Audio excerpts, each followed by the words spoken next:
बिस्मिल्लाहिर्रहमानिर्रहीम। अस्सलाम वालेकुम रहमतुल्लाहि व बरकातुहू। आई एम मोहसन नकवी और आप देख रहे हैं मोहसन नकवी यूट्यूब चैनल। हम डिस्कस कर रहे थे चैप्टर नंबर 5 थॉमस कैलकुलस का इंटीग्रेशन के बारे में। बट इंटीग्रेशन से पहले हमने दो टॉपिक डिस्कस किए थे, नंबर 1 फाइनाइट सम और नंबर 2 सिग्मा नोटेशन। आज हम डिस्कस करने चले हैं लिमिट ऑफ अ फाइनाइट सम, यानी आज हम ये डिस्कस करेंगे कि किस तरीके से हम फाइनाइट सम की लिमिट लेते हैं। बट इससे पहले कि हम फाइनाइट सम की लिमिट के बारे में डिस्कस करें तो सबसे पहले हम वो जो प्रीवियस फाइनाइट सम था उसको रिवाइज करेंगे, बाद में उसकी लिमिट ऑफ फाइनाइट सम के बारे में डिस्कस करते हैं। तो ये डिस्कस करते हैं कि फाइनाइट सम क्या था। एक ऐसा रीजन जिसका एरिया फाइंड आउट करने का कोई प्रॉपर फार्मूला नहीं है, उसका एरिया फाइंड आउट करने के लिए हमने फाइनाइट सम की मदद से एक फार्मूला ड्रा किया था। हमारा बेसिक जो टॉपिक है वो ये है कि ऐसे रीजन का एरिया फाइंड आउट करना जिसका एरिया फाइंड आउट करने के लिए कोई प्रॉपर फार्मूला नहीं है। जिस तरीके से ट्रायंगल का, स्क्वायर का, रेक्टेंगल्स का एक प्रॉपर फार्मूला होता है कि किस तरीके से आप उसका एरिया फाइंड करते हैं, तो हम बेसिक डिस्कस ये कर रहे हैं एक ऐसा रीजन जिसका एरिया फाइंड करने के लिए कोई प्रॉपर फार्मूला नहीं है। तो लास्ट वीडियोस में मैंने आप लोगों को बताया था कि ऐसा रीजन जिसका एरिया के लिए कोई प्रॉपर फार्मूला नहीं है, आप उस रीजन को कन्वर्ट करते हैं रेक्टेंगल्स में। रेक्टेंगल्स फिर तीन तरह के मेथड है कि आप रेक्टेंगल्स की फॉर्म में उसको कन्वर्ट कर सकते हैं। पहला मेथड है कि उस रीजन को आप लोअर रेक्टेंगल्स में कन्वर्ट करें, यानी ऐसे रेक्टेंगल्स जो कि अंडर द कर्व आए, यानी कर्व के उस रीजन का जिसका आपने एरिया फाइंड करना था उस रीजन से बनने वाले कर्व के नीचे रेक्टेंगल्स बने। दूसरा मेथड ये था कि आप उस रीजन को कन्वर्ट करें अपर रेक्टेंगल्स में, यानी ऐसे रेक्टेंगल्स में कन्वर्ट करें जो उस कर्व से एबव होंगी। तीसरा मेथड आपके पास ये था कि आप उस रीजन को कन्वर्ट करें मिड पॉइंट फार्मूला की मदद से। मिड पॉइंट फार्मूला ये कहता है कि आपके पास जो रेक्टेंगल्स बनेगी वो एबव भी हो सकती है, वो बिलो भी हो सकती है। यहाँ पे देखें, ये पार्ट रेक्टेंगल का एबव है और ये पार्ट रेक्टेंगल का बिलो है। यानी तो हमारे पास ये तीन मेथड थे एक ऐसे रीजन का एरिया फाइंड आउट करना जिसका एरिया फाइंड करने के लिए कोई प्रॉपर फार्मूला नहीं है, कोई प्रॉपर मेथड नहीं है। तो इन तीन मेथड से हम उनका एरिया फाइंड कर सकते थे। बट यहाँ पे एक प्रॉब्लम था। प्रॉब्लम ये था कि इस तरीके से लोअर सम से, अपर सम से, मिड पॉइंट से उसका अप्रॉक्सीमेट एरिया तो आ जाता है बट एग्जैक्ट एरिया नहीं आता। कैसे? अगर आप लोअर सम से उसका एरिया फाइंड करेंगे तो आपको नजर आ रहा है कि ये जो रेक्टेंगल्स हैं ये तो कर्व से बिलो है, तो हमारे पास ओरिजिनल रीजन का एरिया नहीं आएगा बल्कि रीजन से थोड़ा कम एरिया आएगा। यानी अगर रीजन का एरिया 5 बनता है तो ये एरिया आएगा 4.5, 4.9 की फॉर्म में आएगा, यानी एग्जैक्ट रीजन का एरिया नहीं बनेगा। अपर सम में क्या फॉल्ट था? अपर सम में ये था कि अपर सम की मदद से अगर आप रीजन का एरिया फाइंड करते हैं तो उससे फॉल्ट ये होगा, उससे लॉस ये होगा कि हमारे पास जो एरिया आएगा वो रीजन से थोड़ा ज्यादा होगा।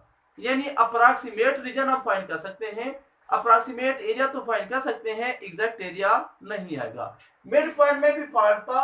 मिड पॉइंट में क्या फॉल्ट था कि इसमें भी जो रेक्टेंगल्स बन रही थी या तो वो एबव बनती है या बिलो। फिर वही बात आएगी कि मिड पॉइंट भी हमें एरिया एग्जैक्ट नहीं देगा। हमारी पूरी कोशिश ये है कि हम with the help of rectangles इस रीजन का, वो रीजन जिसका एरिया फाइंड करने के लिए कोई प्रॉपर फार्मूला नहीं है, उस रीजन का एग्जैक्ट एरिया फाइंड कर सकें। बात को जरा गौर से सुनिएगा। तो एग्जैक्ट एरिया फाइंड करने के लिए हमारे पास एक ही ऑप्शन था और वो ऑप्शन ये था कि आप इनफाइनाइट रेक्टेंगल्स बनाएं। यानी इस रीजन को आप क्या करें, बहुत स्मॉल बहुत छोटी छोटी रेक्टेंगल्स में कन्वर्ट करें। इतनी रेक्टेंगल्स बनाएं, इतनी ज्यादा रेक्टेंगल्स बनाएं कि ये रीजन सारा रेक्टेंगल्स में जम हो जाए। यानी आप अगर जितनी ज्यादा रेक्टेंगल्स बनाते जाएंगे उतनी आपके पास एरिया एक्यूरेट आता जाएगा, उतनी आपके पास जो एरर है वो कम होती जाएगी। लेकिन हमारे लिए एक प्रॉब्लम है। प्रॉब्लम यह है कि अगर हम रेक्टेंगल्स की तादाद बढ़ाते हैं तो मसला ये आएगा कि उनका एरिया कैसे फाइंड करें। यानी अगर मैं इसी रीजन को 100 रेक्टेंगल्स में कन्वर्ट कर देता हूं, फिर 100 रेक्टेंगल्स अगर मैं बना देता हूं, तो उनकी लेंथ फाइंड करना, उनकी विड्थ फाइंड करना, फिर उनको मल्टीप्लाई करके हर रेक्टेंगल का एरिया फाइंड करना। जरा आप तसव्वुर करें कि अगर 100 रेक्टेंगल्स हों, हर रेक्टेंगल का एरिया फाइंड करें, एरिया फाइंड करने के बाद उनको आपस में सम अप करें, सम अप करने के बाद आपका रीजन का एरिया आए, तो मेरे ख्याल में मिनिमम 2 to 3 आवर्स तो हमारे मस्ट है लग जाएंगे। लेकिन इनफाइनाइट रेक्टेंगल्स के बगैर हमारा क्वेश्चन सॉल्व भी नहीं होता, यानी रीजन का एरिया एग्जैक्ट नहीं आता। सो हमने कोशिश ये करनी है कि इनफाइनाइट रेक्टेंगल्स भी बनाएं ताकि एग्जैक्ट एरिया आ जाए, और साथ साथ टाइम कंज्यूमिंग भी हमारी शॉर्ट से शॉर्ट टेस्ट हो। यही आज के टॉपिक में हम डिस्कस करेंगे, जिसे आप बोलते हैं लिमिट ऑफ अ फाइनाइट सम। यानी फाइनाइट सम निकालकर उसकी हम लिमिट लेंगे इस तरीके से कि हमारे पास रेक्टेंगल्स भी इनफाइनाइट बन जाएंगी, और साथ साथ उनको सॉल्व करने का हमारे पास टाइम भी बहुत कम लगेगा। बट ऐसे पहले एक लोअर सम से क्वेश्चन को रिवाइज करते हैं, इसकी मदद से हम जनरल यानी लिमिट ऑफ अ फाइनाइट सम में कन्वर्ट होंगे। पहले फाइनाइट सम से एक एग्जांपल डिस्कस कर रहे हैं, फिर हम यहाँ पे इनफाइनाइट लिमिट ऑफ फाइनाइट सम के बारे में डिस्कस करेंगे। ये आपके पास एक कर्व है y = 1 minus of x square. अब मुझसे कहा जाता है कि इसका एरिया फाइंड करें, तो हम एरिया फाइंड करने के लिए क्या करेंगे, इसको रेक्टेंगल्स में कन्वर्ट करेंगे। अब रेक्टेंगल्स आप पे डिपेंड करती है कि आप 1 बनाते हैं, 2 बनाते हैं, 3 बनाते हैं, 4, 100, 1000, जितनी ज्यादा बनाएंगे एरिया एक्यूरेट होता जाएगा। बट यहाँ पे मैं जस्ट 4 बना रहा हूँ। सो 4 बनाने के लिए मैंने चॉइस कर लिया। सबसे पहले मैंने क्या डिसीजन किया कि मैं यहाँ पे N4 लूंगा, वेयर N से मुराद क्या है, N से मुराद है नंबर ऑफ रेक्टेंगल्स। यानी मैं रेक्टेंगल्स यहाँ पे कितने लूंगा, 4 रेक्टेंगल्स लेकर इसका एरिया फाइंड आउट करूंगा। ओके जी, तो 4 रेक्टेंगल्स बनाने के लिए ये जो इंटरवल था 0 to 1, ये जो मेरे पास क्लोज इंटरवल था 0 to 1 इंटरवल को मैंने 4 पार्ट्स में यानी 4 रेक्टेंगल्स में कन्वर्ट कर दिया, 4 इक्वल रेक्टेंगल्स में। बात को जरा गौर से सुनिएगा, ये जो हम 4 रेक्टेंगल्स बनाएंगे, यहां से हमारे पास विड्थ जो होगी, चौड़ाई जो होगी, वो सेम रहेगी सबकी, चाहे आप 1000 क्या 1,00,000 तक रेक्टेंगल्स बनाए। याद रखिएगा, अगर चेंज आएगी तो जस्ट हाइट में चेंज आएगी, उसकी चौड़ाई यानी विड्थ या ब्रेड्थ के अंदर कोई भी चेंज नहीं आएगी।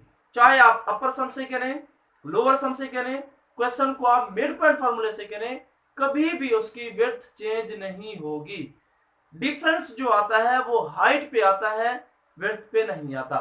हमने 4 रेक्टेंगल्स बनानी है, तो 4 रेक्टेंगल्स के लिए मैंने क्या किया, 0 to 1 ये जो क्लोज इंटरवल था, इसको 4 पार्ट्स में, इक्वल पार्ट्स में डिवाइड कर दिया। अब आपके पास क्या है, अपने विड्थ भी फाइंड करनी है, साथ साथ हाइट भी फाइंड करनी है। विड्थ को हम डेल्टा एक्स से डिनोट करते हैं। विड्थ फाइंड करने का फार्मूला ये होता है कि जो आपके पास क्लोज इंटरवल था, कौन सा क्लोज इंटरवल था, इंटरवल था आपके पास 0 to 1। जो आपके पास क्लोज इंटरवल था, जो आपके पास क्लोज इंटरवल था 0 to 1, आप क्या करें, अपर में से लोअर को माइनस करके नंबर ऑफ रेक्टेंगल्स पे डिवाइड करें, यूं आपके पास आ जाएगी इसकी विड्थ। फिर बता रहा हूं, आपने क्या किया, रीजन का एरिया फाइंड करना था। रीजन का एरिया फाइंड करने के लिए आपने इस रीजन को रेक्टेंगल्स में कन्वर्ट करना है। जितनी ज्यादा रेक्टेंगल्स बनेंगे उतनी एरिया एक्यूरेट होता जाएगा। हमने डिसीजन किया कि इसको 4 रेक्टेंगल्स में कन्वर्ट करें। तो 4 रेक्टेंगल्स में अगर कन्वर्ट करना चाहते हैं, रेक्टेंगल्स बनाना चाहते हैं, तो रेक्टेंगल का एरिया फाइंड करेंगे, फिर उसको सम करेंगे तो रीजन का एरिया आएगा। रेक्टेंगल का एरिया फाइंड आउट करने के लिए आपको विड्थ की भी जरूरत होगी और साथ साथ हाइट की भी जरूरत होगी। विड्थ सबकी सेम होगी, हाइट सबके लिहाज से डिफरेंट होगी। तो लोअर सम की अगर हम बात करें तो इसकी विड्थ कैसे है कि अपर में से लोअर को माइनस करें और नंबर ऑफ रेक्टेंगल पे डिवाइड करेंगे, तो हमारे पास इसकी विड्थ यानी चौड़ाई आ जाएगी। लोअर सम में भी ऐसे फाइंड करेंगे, अपर सम में भी इसकी विड्थ ऐसे फाइंड करेंगे।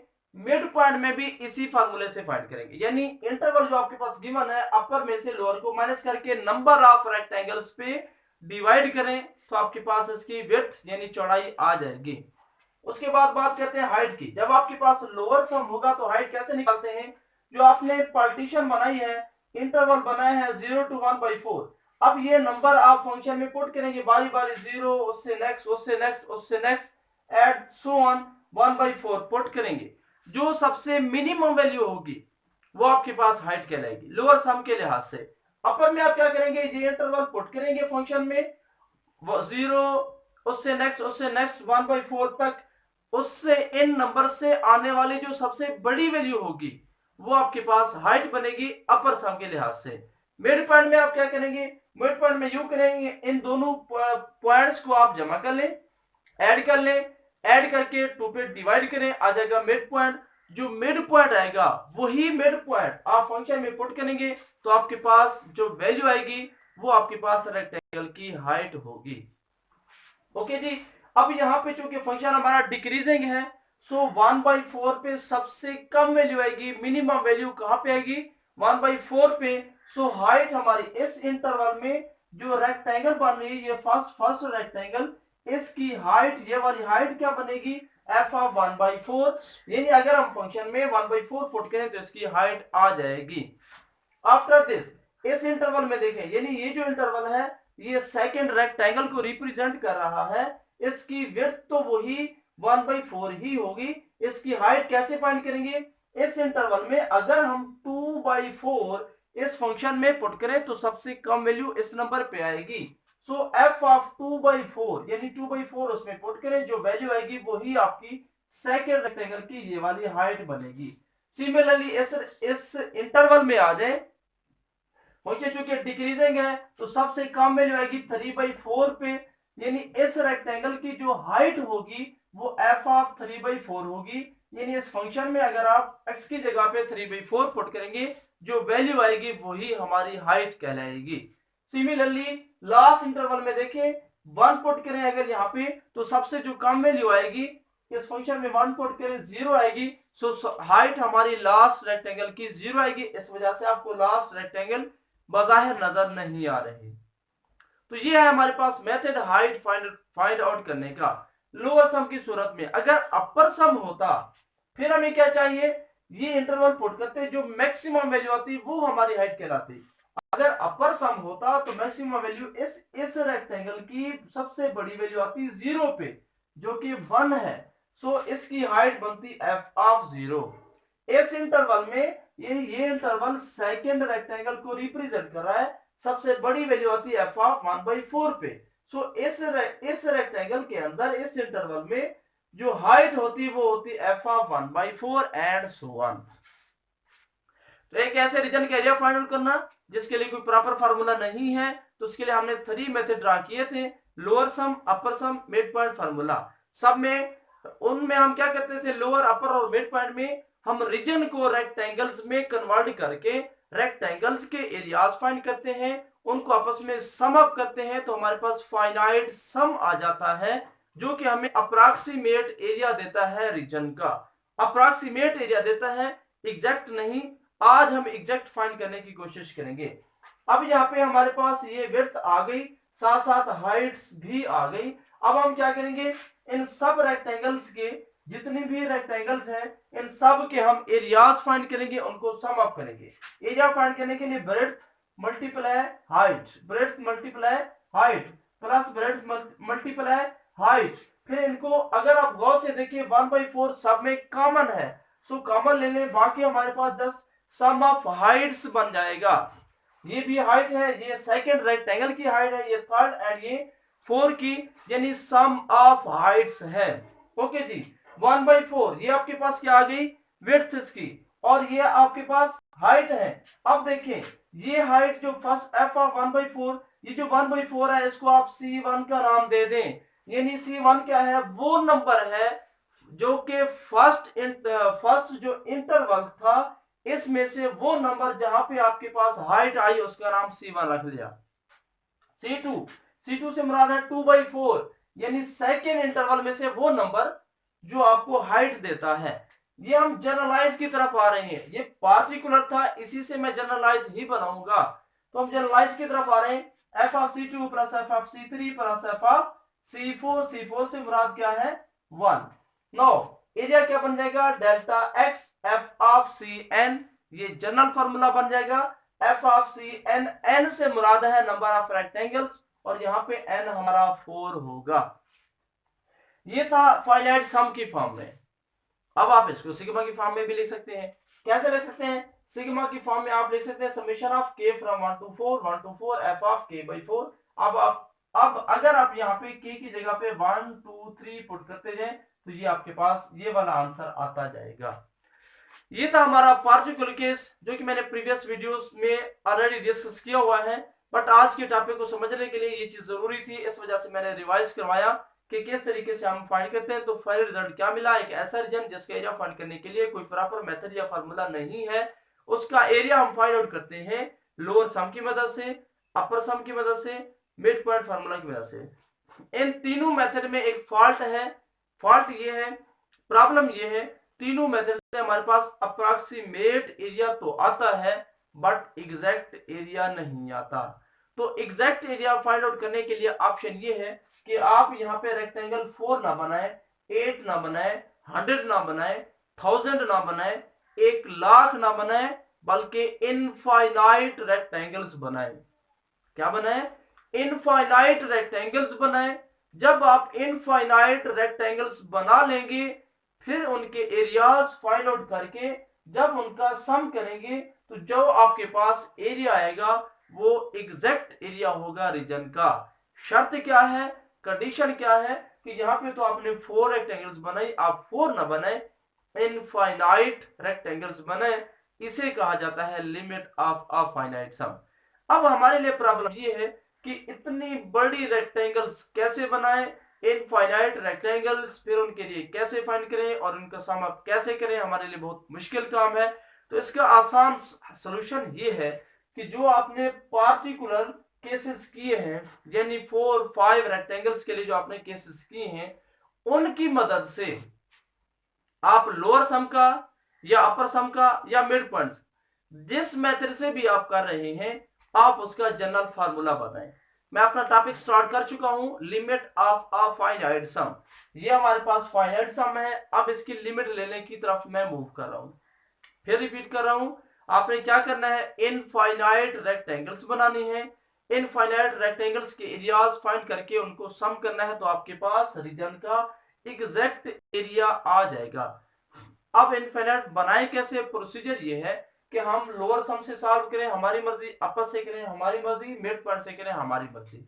जिस भी मेथड से आप सॉल्व कर रहे हैं सबसे पहला काम ये होगा कि लोअर अपर या मिड पॉइंट उसकी आप बनाए जनरल फॉर्म। उसकी क्या बनाएंगे, जनरल फॉर्म। जनरल फॉर्म से फिर हम उस पर लिमिट अप्लाई करेंगे तो यूं हमारे पास इनफाइनाइट रेक्टेंगल्स भी बन जाएंगी, उसका एरिया भी बन जाएगा। किस तरीके से, मैंने लोअर सम फाइंड आउट किया हुआ है, इसी से मैं लोअर सम से ही जनरल फॉर्म इसकी बना रहा हूं।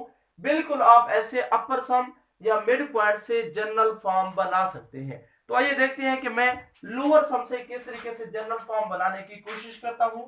आप अपर और मिड पॉइंट से जनरल फॉर्म बनाने की कोशिश कीजिएगा। ओके जी, इसी फार्मूले को मद्देनजर रखते हुए मैं इसकी जनरल फॉर्म बना रहा हूं। जनरल फॉर्म ये है कि मेरे पास यहाँ पे n कितनी था 4, यानी नंबर ऑफ रेक्टेंगल्स मेरे पास थी 4। अब मैं नंबर ऑफ रेक्टेंगल्स 4 से बढ़ाकर इनफाइनाइट कर देता हूं, यानी नंबर ऑफ रेक्टेंगल्स मैं n बना देता हूं। फिगर में देखें वहां पे हमने क्या लिया था 4 रेक्टेंगल्स। अब मैं जनरल बनाने के लिए क्या कर रहा हूं कि नंबर ऑफ रेक्टेंगल्स 4 की बजाय मैं नंबर ऑफ रेक्टेंगल्स n कर रहा हूं, वेयर n इज इनफाइनाइट, यानी मैंने रेक्टेंगल्स इनफाइनाइट बनाए। अब याद रखिएगा इनफाइनाइट रेक्टेंगल्स बनाने के लिए आपको विड्थ अप्रोचेस टू 0 करनी होगी, यानी उसकी जो चौड़ाई होगी वो मिनिमम करनी होगी। क्यों, देखें फॉर एग्जांपल अगर मेरे पास एक रीजन है इस तरीके से, तो अब इसमें अगर मैं चाहता हूं कि इनफाइनाइट रेक्टेंगल्स बने तो मुझे बहुत ही स्मॉल रेक्टेंगल्स बनानी पड़ेंगी। अब स्मॉल रेक्टेंगल्स बनाने के लिए साज है, मुझे ये जो विड्थ है इसकी, यानी ये जो चौड़ाई है, ये बहुत कम लेनी पड़ेगी, इतनी कम लेनी पड़ेगी कि ये अप्रोचेस टू जीरो हो जाए। ये तो मैं बड़ी करके बना रहा हूं ताकि आपको नजर आ जाए, तो हकीकत में ये एक दूसरे की इतनी करीब है, इतनी करीब है कि इनकी विड्थ जो होगी, इनकी चौड़ाई अप्रोचेस टू जीरो होगी। सो अगर आप चाहते हैं कि आप इनफाइनाइट रेक्टेंगल्स बनाएं, तो आपको क्या करना पड़ेगा, इनकी जो विड्थ होगी वो अप्रोचेस टू जीरो लेनी होगी। हम जनरलाइज फॉर्म कर रहे हैं कि यहाँ पे हमने बनाई 4 रेक्टेंगल्स, हम चाहते हैं एग्जैक्ट एरिया आ जाए, तो हमें 4 नहीं बल्कि इनफाइनाइट रेक्टेंगल्स लेनी पड़ेगी। तो इनफाइनाइट रेक्टेंगल्स की मदद से आप एग्जैक्ट एरिया फाइंड कर सकते हैं। तो मैं इसी से पार्टिकुलर फॉर्म से जनरल फॉर्म बनाने के लिए मैंने वहां पे 4 ली थी, इधर मैं क्या ले रहा हूं, इनफाइनाइट रेक्टेंगल्स ले रहा हूं। ओके जी, अब क्या करना है, इनका इनफाइनाइट रेक्टेंगल्स का सम फाइंड करना है ताकि हम इस रीजन का एग्जैक्ट एरिया फाइंड आउट कर सकें। कैसे हम इसका एरिया लेंगे, बिल्कुल उसी मेथड से जिस तरीके से हमने वहां पे लिया था। हमारे पास एरिया कैसे आएगा, अगर आप इस बात को गौर से देखें तो आपने एरिया कैसे फाइंड किया था, आपने विड्थ को मल्टीप्लाई किया था सम ऑफ हाइट्स से, विड्थ को मल्टीप्लाई किया है सम ऑफ हाइट से। एफ ऑफ 1/4, 2/4, 3/4, एफ ऑफ 1, ये 4 रेक्टेंगल्स की हाइट को रिप्रेजेंट कर रही हैं। सो इधर भी हम ऐसे ही करेंगे कि हम विड्थ को मल्टीप्लाई करेंगे सम ऑफ हाइट से। जनरल फॉर्मूला क्या बनेगा कि एरिया आएगा विड्थ को, width is equal to 1/n। Width हमारे पास 1/n बनेगी। कैसे 1/n बनेगी, देखें, अगर हमारे पास n इक्वल टू 4 है तो विड्थ आई 1/4, और अगर हमारे पास विड्थ होगी, अगर हमारे पास रेक्टेंगल्स की तादाद 5 बन जाए तो विड्थ यहाँ पे 1/5 बन जाएगी, क्योंकि डेल्टा एक्स 1/5 आ जाएगा। यानी जो भी यहाँ पे इसी फंक्शन के लिहाज से, हर फंक्शन के लिहाज से अलग होगी, फिलहाल हम इसी फंक्शन के लिहाज से कंप्लीट क्वेश्चन करें, तो n अगर हमारा इनफाइनाइट बन जाए, यानी n ही बन जाए, यूं समझ लें कि नंबर ऑफ रेक्टेंगल्स अगर हमारी n होगी तो यहाँ पे 4 की जगह पे n आ जाएगा और कोई चेंजिंग नहीं आएगी, 4 की जगह पे n आ जाएगा।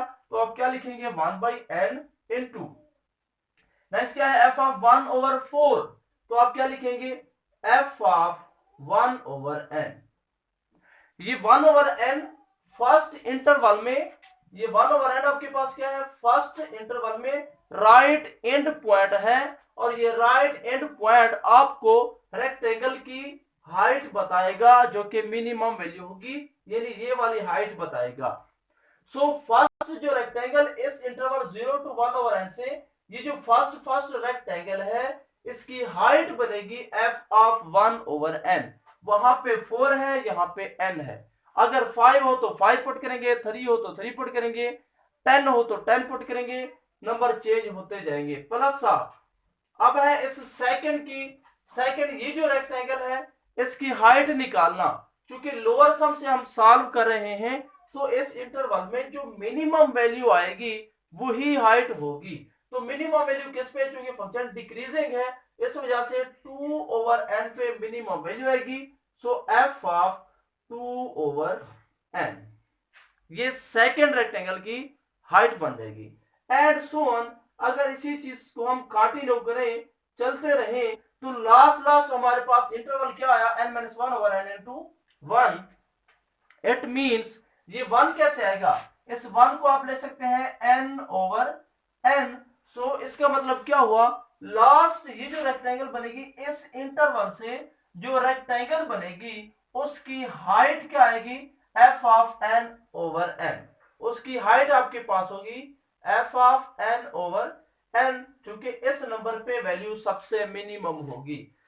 सो एरिया क्या आ जाएगा, 1/n इंटू, अब ये जो चीज है इसको आप कंबाइन कर सकते हैं सिग्मा की फॉर्म में। मैंने आपसे कहा था कि अगर आप चाहते हैं कि इनफाइनाइट सम बनाए, इनफाइनाइट लिमिट ले उसकी, इनफाइनाइट रेक्टेंगल्स बनाए, तो आप पहले यूं करेंगे, लोअर सम या अपर सम उसका जनरल फार्मूला बनाएंगे, फिर उस पर लिमिट अप्लाई करेंगे। सो इसके जनरल फार्मूला क्या आएगा, इसके जनरल फार्मूला यूं आएगा, समेशन ऑफ के varies from 1 to n 1 over n f of k over n। ये इस टोटल टर्म्स का जनरल फार्मूला बन गया। टोटल जो हमारे पास इनफाइनाइट टर्म्स हैं, देखिए जरा गौर से, अगर मैं यहाँ पे k की जगह पे 1 पुट करूं, आंसर क्या आएगा, 1 over n f of 1 over n, 1 over n multiply f of 1 over n। अगर मैं k की जगह पे 2 पुट करूं तो आंसर क्या आएगा, 1 over n f of 2 over n। अगर मैं 3 पुट करूं, 1 over n f of 3 over n and so on. It means ये टोटल जो हमारा इनफाइनाइट समेशन है, इसको हम इस सिग्मा की फॉर्म में लिख सकते हैं। ये क्या आ गया आपके पास, लोअर सम का जनरल फार्मूला। ये पार्टिकुलर था, लोअर सम का जनरल फार्मूला, जो कि किसको रिप्रेजेंट करता है, यहाँ पे n से मुराद है number of rectangles, number of rectangles. Okay जी, अब अगर हम n बढ़ाते जाएंगे, यानी नंबर ऑफ रेक्टेंगल्स बढ़ाते जाएंगे, तो हमारे पास एरिया एक्यूरेट होता जाएगा। इसको फर्दर सिंपलीफाई हम कैसे करते हैं, एरिया आपके पास क्या आ जाएगा, एरिया आपके पास आ जाएगा summation of k varies from 1 to n 1 over n। क्योंकि k हमारा k पे समेशन हमारा k पे अप्लाई हो रहा है, n एज ए कांस्टेंट है, सो बाहर आ जाएगा। अब f of k over n, ये हमें 1 over n हमारी विड्थ है, f of k over n हमारी हाइट है। सो हाइट फाइंड करने के लिए k over n हम फंक्शन में पुट करेंगे। तो जब हम फंक्शन में पुट करेंगे तो हमारे पास आंसर क्या आएगा, 1 माइनस x की जगह पे क्या पुट करना है, k over n उसका होल स्क्वायर। सो आपके पास फाइनल एरिया आ जाएगा 1 over n, k varies from 1 over n into 1 minus of summation separate कर रहा हूं मैं, k फ्रॉम 1 to n into k square divided by 1 n square. Okay जी, एरिया क्या आ जाएगा, 1 over n। अब ये चीज किसके इक्वल है, into n, क्योंकि आप लोगों को ऑलरेडी मैं बता चुका हूं कि 1 टाइम्स अगर इसका समेशन लेंगे, summation of 1 equal to n होता है, minus of 1 over n square, ये मैंने साइड पे ले लिया चूंकि कांस्टेंट है, समेशन इस पे k पे अप्लाई होगा, तो बाकी आपके पास बच जाएगा summation of k varies from 1 to n into k whole square. अब आपके पास क्या आएगा, ये अगर n मल्टीप्लाई कर दे तो फाइनल आंसर आपके पास यू बनेगा, a is equal to n से n हो जाएगा कैंसिल, 1 माइनस 1 ओवर n 3। अब k स्क्वायर किसके इक्वल है, ये 3 रिजल्ट हम सिग्मा से ऑलरेडी डिस्कस कर चुके हैं, तो ये हमारे पास होगा 2n plus 1 डिवाइडेड बाय 6। ये हमने सिग्मा एक्सरसाइज के अंदर रिजल्ट प्रूफ किया था, k स्क्वायर k3 की प्रॉपर वैल्यू है, k स्क्वायर की ये वाली वैल्यू है जो कि मैंने पुट कर दी। ओके जी, ये आपके पास क्या बन जाएगा फाइनल, 1 माइनस ऑफ n से मल्टीप्लाई अगर करें तो ये बनेगा n square plus of n into 2n plus of 1 divided by 6 of n into 3, which is further equal to area is equal to क्या आ जाएगा, 1 माइनस ऑफ n से मल्टीप्लाई करें तो आएगा 2n3 plus of n square plus of 2n square plus of n divided by 6n3, किसके equal आ जाएगा, 1 minus 2n3 plus of 3n square plus of n divided by 6n3। अब जरा point को समझिएगा, हमारे पास क्या था, हमने एरिया फाइंड करना था एक रीजन का, ताकि एग्जैक्ट एरिया आ जाए। एग्जैक्ट एरिया के लिए हमें क्या चाहिए, इनफाइनाइट रेक्टेंगल्स, तब जाकर हम एग्जैक्ट एरिया फाइंड कर सकते हैं, अदरवाइज एग्जैक्ट एरिया फाइंड नहीं कर सकते। अब हमारे लिए मसला यह था कि इनफाइनाइट अगर हम रेक्टेंगल्स बनाए, तो जिस तरीके से इसमें हमने 4 रेक्टेंगल का एरिया फाइंड किया, इनफाइनाइट रेक्टेंगल्स बनाकर उनके एरियाज फाइंड करते रहे, तो कभी हमसे पॉसिबल ही नहीं है कि हम सम अप करके उसके एरिया फाइंड आउट कर सके। तो हमें क्या करना है, लोअर सम से इक्वेशन कर रहे हैं या अपर से कर रहे हैं या मिड से कर रहे हैं, पहले आप उसकी जनरलाइज फॉर्म का फार्मूला बनाएं। बिल्कुल ऐसे जिस तरीके से मैंने उसकी जनरल फॉर्म लेकर, यानी आप क्या करें, उसकी विड्थ और हाइट का एक प्रॉपर फार्मूला बनाए, प्रॉपर टर्म बनाए, एक ऐसी जनरल टर्म बनाए जो कंप्लीट एक्सप्रेशन को रिप्रेजेंट कर रही हो, जिस तरह एफ ऑफ के और एन मैंने बनाया। उसके बाद अब ये चीज क्या आ गई, ये जो फाइनल हमारा आंसर आया ये क्या है, ये लोअर सम की जनरलाइज्ड फॉर्म है। लोअर सम की कौन सी जनरलाइज्ड फॉर्म, इस फंक्शन के लोअर सम की ये जनरलाइज्ड फॉर्म है। अब ये एरिया किस पे डिपेंड करता है, एन पे डिपेंड कर रहा है, एरिया एन पे डिपेंड कर रहा है। एन अगर इंक्रीज करेंगे तो एरिया भी उसके साथ साथ चेंज होगा, डिक्रीज करेंगे तो भी एरिया चेंज होगा।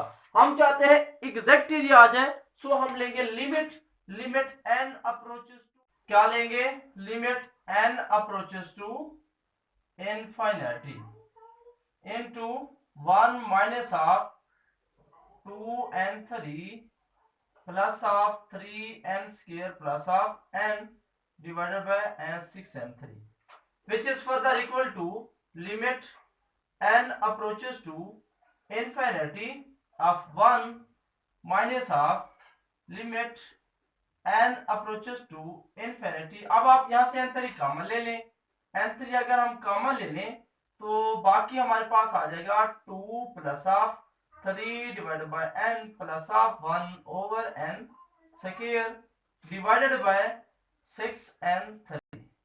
अब n3 से n3 कैंसिल हो जाएगा, 1 पे लिमिट अप्लाई करेंगे नहीं, 1 ही आएगा, माइनस ऑफ यहां से n3 कैंसिल। अब ये लिमिट जब यहाँ पे अप्लाई करेंगे 3 ओवर इनफिनिटी तो आंसर आएगा 2 plus of 3 over infinity plus of 1 over infinity divided by 6 which is equal to further 1 minus of 2 by 6।